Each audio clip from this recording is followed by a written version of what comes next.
John, thank you so much for joining us today. Would you be able to tell us a little bit about who you are? Well, thank you, and thank you for having me. I'm John Ferriter. I am currently the chairman and CEO of an entertainment company called The Alternative. We are a management production company out of Los Angeles. I spent 5 years before that as the managing director of the entertainment division for Octagon, which was a management production company that was owned by Interpublic. And before that, I spent about 19 years at the William Morris Agency, where I was an executive president, worldwide head of non-scripted TV, basically co-ran the TV department, and I was on the board of directors of the company. Secretly, I'm a musician and a singer and a songwriter and a guitar player and a bass player, and I play with a band called the Tearaways, where we've recorded several records, and every chance I get to go play and tour, I take that. And just got back from doing a tour in England with our drummer Clem Burke, who's in the Rock and Roll Hall of Fame, plays in Blondie, and we just released a record in Japan. So I kind of, as I do all that stuff, because that's my alter ego, but I figured out after 19 years in the business, where everything you do is transactional, it's just all left brain oriented, you have to have the balance in your life. And I get that through playing and writing music. So Wonderful. Happy to be here. Can you tell me what is the key to taking successful meetings in Hollywood? Well, first and foremost is knowing when it's somebody's birthday. So happy birthday to Thank you, because today is your birthday, so we can celebrate that. Thank you very much. The key to taking successful meetings, it's really your attitude. It's the attitude and the preparation that you put into the meeting, going into the meeting. Because you get 30 to 60 seconds when you take a meeting initially for the people on the other side to decide how long they want that meeting to go. And they absolutely judge you as soon as you walk in the room. So if you bring a lot of agony, and if you've had problems in traffic, or you've had problems parking, or you're in a fight with your boyfriend, girlfriend, husband, wife, significant other, whatever attitude you bring into the room, they see right away. People are pretty good in this town at making first impressions and making a first impression and deciding if you want to be in business with somebody. So you've got to walk in with a positive spirit, with a great attitude, and with the desire to want to do something together. That's absolutely key. Absolutely. So you have to captivate their imagination pretty fast.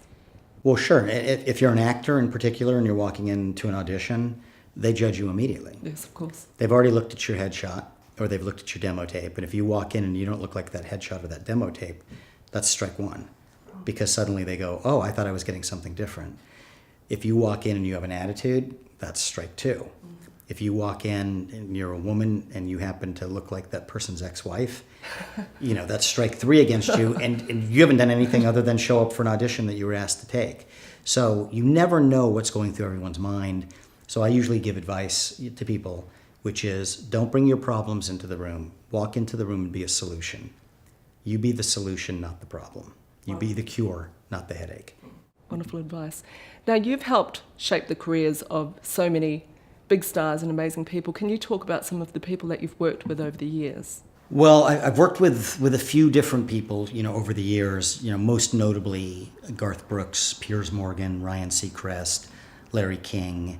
I've worked with a lot of musical acts, everybody from the Spice Girls to Hanson to the Oak Ridge Boys to the Beach Boys. I've worked with Arsenio Hall, who's a top talk show host. Worked with Carson Daly, Jimmy Kimmel, Adam Carolla, Dr. Drew, Jeff Probst, Chelsea Handler, Kat Deely. So most of the top, you would probably call them presenters in Australia. Mm-hmm. I've worked with them as hosts in the United States. I've been involved in deals that involved Ant Deck from England, Andrew Gunsberg, or Osher, as you guys know him. Done work with him. I've worked with Ewan McGregor on some of his shows. I've done TV deals for Arnold Schwarzenegger, for Wesley Snipes, all kinds of different people. Because I came into the agency originally, and I had an opportunity to get in an area where I described it as the drain. It was the drain of the agency. So anything that people didn't know what to do with it fell to the bottom of the drain, fell into my office, right. And then I got to turn it into magic in some cases. And that was great. It was a great experience in terms of learning the business. I've worked with a number of directors and producers, and I've packaged some pretty big worldwide hits: Biggest Loser, Fear Factor, Project Runway, The Man Show, The Tom Green Show, amongst others. Keeping Up with the Kardashians as well, right? I was the packaging agent on Keeping Up with the Kardashians, and I'll probably go to hell for that. And I apologize. I apologize for my participation in putting that show on the air, a scourge of Western civilization. Some of these shows have just, they're huge, absolutely. Did you have any sense that they would be that successful when you were putting them together? No, absolutely not, because the audience determines what they really like. What I knew was, when we were talking originally about putting together the show, what I knew was that Chris, the mom, was incredibly savvy, and she had a plan. That was obvious. As far as the girls, no. Nobody knew. Ryan Seacrest, who was my client, who was the executive producer, and we packaged it as part of an overall deal he had at E, and they owed him a commitment. I think he thought, Kim was fairly compelling, but nobody was really sure what was going to happen. Her sex tape had just come out, so we were kind of dealing with some of the things connected to infamy there. But we just caught lightning in a bottle at the right time. Sure. I had just done a big deal for Seacrest to become the main host at E, and it was a big multi-million-dollar deal. I had just done a deal for Chelsea Handler to take over the late night show there, and that was, going gangbusters. And this was the third show of a 3-show deal that Ryan's production company had there. The development executive, it was a gentleman named Elliot Goldberg, who now is one of the programmers at AMC. Elliot did most of the work, and he actually had a sense that this would work. Mm-hmm. So I actually publicly give him credit, because I think part of it was his vision, making it there and kind of getting the right people there. I helped put the elements together and got the show on the air, which was great. But some things you just don't know. Some things you feel they're going to work, and you hope they're going to work, and sometimes they do. I always knew Biggest Loser was going to work, because I had read articles where like 80% of all Americans felt they had weight issues. So I thought, if we can do this in a compassionate way, and not the original part of the pitch was all these fat people are going to eat, M&Ms out of a trough, and it was very kind of humiliating. And when the show actually came together, it became very uplifting and very inspiring about people trying to take care of themselves so they could get their lives back for their loved ones along those ways. So I always felt like that show would have a good shot at working. I've been in an interesting situation when it comes to shaping careers, because I've worked as an agent for almost 19 years at the William Morris Agency. In the last 7 years, I've worked as a manager and as a producer. So there's an old joke in the business. It's the difference between a manager and an agent is a manager has an outgoing phone line. That agents are really only reactive. They answer the phone and then, hey, so-and-so called for you. Look what I did. It's the Martin Short character in the big picture. Truthfully, I was a very aggressive agent because I was a musician beforehand, and I never felt like I was properly represented. So I didn't want to be the bad representative. I wanted to be the one that went the extra distance. And there's a sacrifice that goes with that, and it impacts you in a lot of ways, and it certainly impacts your personal life. But when I started doing what I was doing, I worked with all kinds of different people because I was trying to find my niche. I was 31 when I started at the William Morris Agency, so I wasn't a kid. And I was answering phones and getting laundry and doing everything an assistant does. Most of the younger people that were there who came in on the same level as me were 22 or 23. Yes, yeah. So I literally went, okay, I have to make up 8 years really quickly. So I have to work harder, I have to work smarter, and I really have to kind of keep my mouth shut and get things done. Got to figure out, how can I become an expert multitasker where at the same time I complete the tasks? Because the clients don't care what else is going on. They don't care what's going on in your personal life. They don't care what's going on in your private life. There's the old joke. You can tell them there's all this disaster, and then this is wrong and that's wrong, and all this stuff's going crazy, and they'll say, but how does that pertain to me? Sure. And someone said something like that to me when the World Trade Center stuff happened. Like, yeah, that's horrible, but can you do this for me? So you just have to understand there's certain parts of the business. Mm-hmm.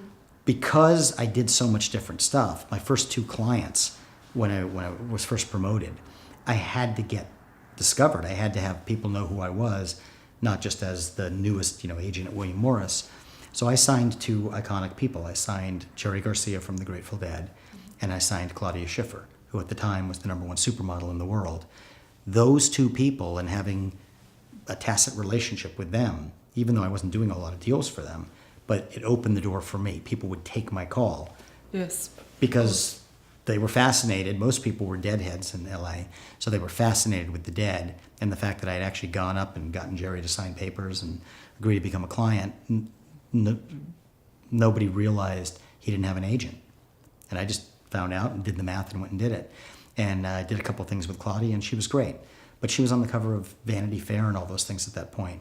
And I figured when it came to Jerry, everybody would take my call because they wanted dead tickets. They wanted to go to the shows. And when it came to Claudia, every gay guy wanted to be her, and every straight guy wanted to sleep with her. So you would get these, calls from people inquiring about business, and it opened up the doors. So as far as shaping careers, there are a couple of good ones to really talk about. Ryan Seacrest is a perfect example. I had met Ryan several times. I knew he was a talented guy. He was working in an afternoon radio show. I also knew they didn't really like him at the radio station, a couple of the people who'd taken over. And he was great. He was really talented broadcaster. But for whatever reason, they didn't really like him that much. And I had been working with Carson Daly. I had put him on MTV. We had been involved in launching Total Request Live. It had exploded. I did this whole big deal for Carson, and then Carson left. He got cherry-picked by another agency. So Carson left, and I had designed this whole career for Carson, which involved radio and a production company and TV and all these different things. And now I didn't have the client. Okay. So we'd never really been able to sign Ryan. We couldn't pin him down. It's like nailing jelly or Jello to the wall. We just couldn't pin him down, but he was always friendly. So I called Ryan up, and I said, hey, I don't know why we're not working together. We should be working together. We're going to do a signing meeting tomorrow. You can have 11:30 or 12. Which one do you want? And Ryan wanted to be wanted, and that I realized that. So he was like, I want 11:30. Okay, great, you have it. And we brought him in, and we took the room, and I gave him examples of how we had broken people. And he goes, okay, I'm really impressed. I want to think about this. So he left, called about 15 minutes later, and he said, okay, I want to go with you. Right. I want you to be my agent, but I want to be the example of the story you tell. And I said, okay. And the thing with Ryan is I worked with him for about 10 years. I put him on American Idol. Yes. I did his Big E deal, which launched everything. I did his first really big radio deal. And we created this business. We really created kind of Ryan Seacrest, Inc. And I just patterned his career on the two people that he loved. He loved Dick Clark, who was America's top broadcaster, and he loved Merv Griffin. He was involved in creating and launching Wheel of Fortune and Jeopardy. And Ryan loved their careers. So I looked at what Merv had done to build the company. I looked at what Dick had done to build the company and his personal space. And one of the first things I did is I took Ryan and I put him in a room with Dick and introduced him. Wonderful. So there was this relationship that was there, which now Ryan hosts Dick Clark's Rockin' New Year's Eve, with Ryan Seacrest. So he really has followed in his footsteps. But building Ryan, it was building blocks. The first thing was he was in a couple deals and they were bad deals, so I had to get him out of the deals, which is never easy because people get pissed off, but I had to extract him from some of these things. Then I had to he had a radio deal and he was making some money, but I knew he needed an engine to run everything. He needed something that you could point to and say, oh, Ryan is this guy, and then build off of it. And American Idol kind of fell into our lap. I had seen a tape that came out of New Zealand originally for a show called Pop Stars. I remember it. I packaged it here and sold it to the WB, and we did 2 seasons of it. And it was fairly successful. When Pop Idol came out of the UK and they brought it over here and it became American Idol, they wanted to replicate the success of Ant and Dec. And they had hired a host named Brian Dunkelman, who was a comedian, and they were looking to pair him with someone, and they were about to put him with a guy who was kind of a producer talent named Mike Richards. And I called Fox and I said, I think you should meet with Ryan Seacrest. These are the reasons why. The Fox executive literally said, nah, we met him as a judge. He's not right. And I got to go, and hung up on me. And I was so bummed that it was dismissed out of hand.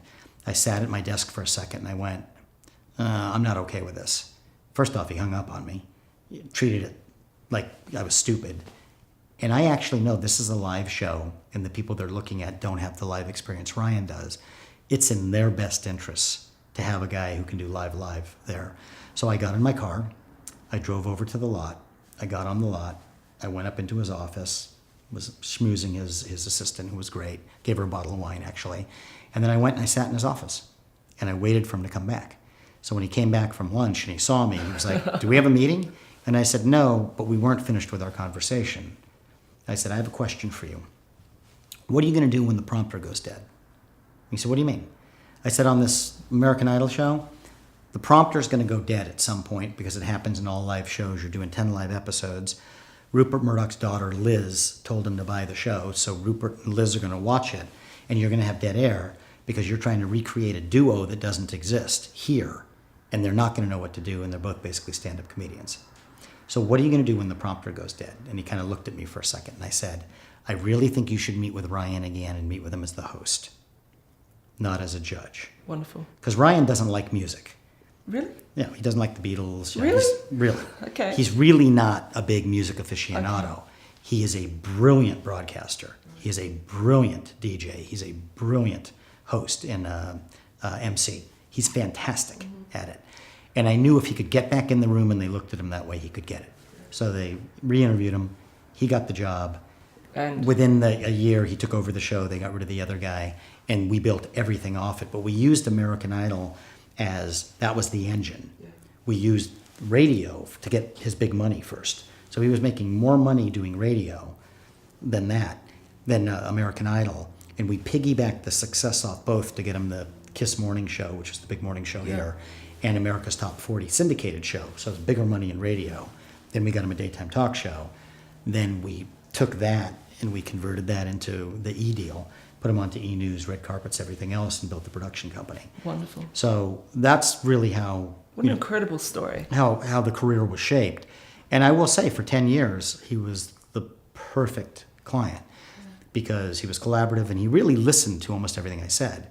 Then after about 10 years, he started talking about what Ryan Seacrest would and wouldn't do. And the moment he got into the third person territory, that was one person too many in the room. And that's really when our relationship stopped. You do have to understand something when you work with careers. There will be some exceptions to what I'm about to say, but if you're an agent or you're a manager, you're a representative, you have to be prepared for every client to leave. Yeah. You have to be prepared for desperation to set in at some point, for them to second guess you, for them to have a wife, husband, boyfriend, girlfriend, or significant other that says, "Why are you paying that money?" You can make them a ton of money and they go, "I don't want to write you a big check." They don't realize you've helped them earn. But suddenly, the loyalty stuff. just goes out the door. Right. And loyalty is precious. Yeah. Loyalty is precious. It's one of the most important Yes. things. Loyalty, trust, honesty, there are all these things that kind of come in there. And it, as a person, I used to always say, it's okay to be at fault. If being at fault is when you look at a situation and you go, okay, well, I'm an honest person and I am looking at these situations that are out there, and how do you do stuff? And like, what's the F in fault? It can be friendship. It can be faith. What's the A? It can be the attitude that you bring with everything. What's the U? It can be understanding, and you've got to be understanding of everybody's needs. The L is love or loyalty, and the T is trust. So you can insert whatever words you need to, but everyone's always looking for someone to blame when things don't go right. And I said, look, it's okay to be at fault if the F, A, U, L, and T line up into something which is for the greater good. So clients change, and they change over time, and you've got to be prepared for it. There are exceptions to the rule. There are certain people that no matter what, stay with you. And I went through a very serious, health issue, which was when Ryan left. I was hospitalized with a deadly staph infection. And while I was in the hospital, he left and went to another agency after we'd had a tremendous amount of success. Because I wasn't of use to him as I was in the hospital. A client who stayed with me when I went through that was Piers Morgan. And Piers was rewarded basically by getting the attention which got him the big CNN job replacing Larry King, and building his productions and building the Killer Women franchise and Life Stories and ITV Breakfast Show and all these other things and book deals and everything. Piers was the exact opposite of Ryan in my darkest time. Yes. He was incredibly loyal, was an unbelievable friend, and just worked through everything with me, even though it wasn't necessarily to his advantage at the time. Became to his advantage later on. But I was able to take virtually a guy who was kind of an out-of-work newspaper editor and turn him into a major TV star. That's incredible. Globally. Because when you look at Piers Morgan, he did Britain's Got Talent, which was in well over 100 countries. America's Got Talent, he originated the role, which was in 150 countries. He won the first American Celebrity Apprentice with Donald Trump. That was in 150 countries. Yeah. The CNN show, as part of the deal, it was in prime time in every country in the world. Quite possibly the only time that's ever happened. And then he's been selling the Killer Women franchise and ITV breakfast shows seen all over the world. And how long has your relationship been with him? It seems like forever, but I've worked with Piers for about 11 years. And I've got a thing in my office that he sent to me, because when I first met with him, he said, I want to be the biggest interviewer in the world. And he said, and I want to legitimately make 7 figures in the US. And his first deal with America's Got Talent, he was making like $8,000 an episode. I mean, it was horrible. Really? It was a horrible deal. Yeah, Wow. One of the worst I've ever seen. Wow. So I said, okay, let's see what we can do. And when I first came into his life, I was able to renegotiate the deal, and he received well over $1 million. And he sent me this note, and he said, I told you what I wanted, and you delivered. And this great note that was there. Wow. Then I got him participated in getting him the CNN deal. And I had represented Larry King for years. When I left William Morris, Larry didn't go with me. And I had told Larry, they're looking to replace you, so go renew your deal. And he was like, nah, they're never going to replace me. And he didn't go in to do the renewal. So a couple months later, I took Piers in to pitch something kind of different. But the way the pitch went is there were 4 of the CNN executives there. And I sat down and I said, probably the best way to start this is to let you know a little bit about Piers. You've seen some of his tapes and things he's done in England, some of the interviews. But this is the one person on the planet who will be equally as comfortable interviewing the president of France from Paris as he will be interviewing Paris Hilton from France. Yes. And that was really the pitch. And then he took over. And I remember I left CNN, I was in New York, and I'm walking down the street and the phone rang, and the then president, Jonathan Klein, said, okay, he's the guy to replace Larry. I want to do this deal. How do we do it? Great. And then Piers had an ITV deal, an NBC deal. He had all these things which precluded him from doing this. And I had to take the next couple of months and it's like unwinding a really bad set of cords. That's a huge job, I can imagine. It really is, and people don't understand how frustrating it is. But it doesn't get there without having excellent relationships with people and being able to work things out with them, but also being able to horse trade. Yeah. And there was a lot of horse trading that went on, and some people really stepped up. Some people at NBC and NBC Universal stepped up at that point. Jeff Zucker, Jeff Gaspin. There was a younger person who's now in charge of the studio there, Meredith R. Another gentleman, Paul Telegdi. They all were willing to work it out. And when people want to work something out, you will always work it out. Yeah. If somebody doesn't want to work it out, like within a relationship, there's nothing you can do. No. Unless they're willing to have that conversation and say, okay, let's talk about what's in the greater good for everyone. So Piers was a good one. And then my favorite relationship, I have worked with a director named Glenn Weiss since 1992. And when I first worked with Glenn, he was a non-guild director. He was not in the Directors Guild here. And he was directing a show called Studs, which was a dating show. And one day we mapped out what we wanted his career to be, wanting to do, all the big shows and the big variety shows, big shiny floor shows. And it's happened. And he's a friend and a confidant and a client to this day. But in the last year, he directed the Academy Awards, the Emmys, the Tonys, the Kennedy Center Honors, New Year's Rockin' Eve, the American Music Awards, the American Country Music Awards, the Hip Hop Awards, and 2 or 3 others. Unprecedented. No director in history has ever done That's incredible. everything that he's done, and he's just getting better and better. And it's a fantastic partnership. And that's one of the things that you and I have talked about before. I always tell people, approach your representatives as if, not that they work for you and not that you work for them, but approach it as a partnership. Yeah. You have to be actively invested in your career, and they have to be as well. For that, you're going to get a career, and for that, the talent will get the career. But you're going to pay them, and you're going to allow them to take credit for whatever happens, because that's a real currency. The credit is a real currency for a representative in this business. Of course. Why do you want to sign with that person? Because that person did this, and Yeah. this. Oh, I want to be with them. Everybody wants to be with the, the hard workers and the cool kids. Yeah. And that's important.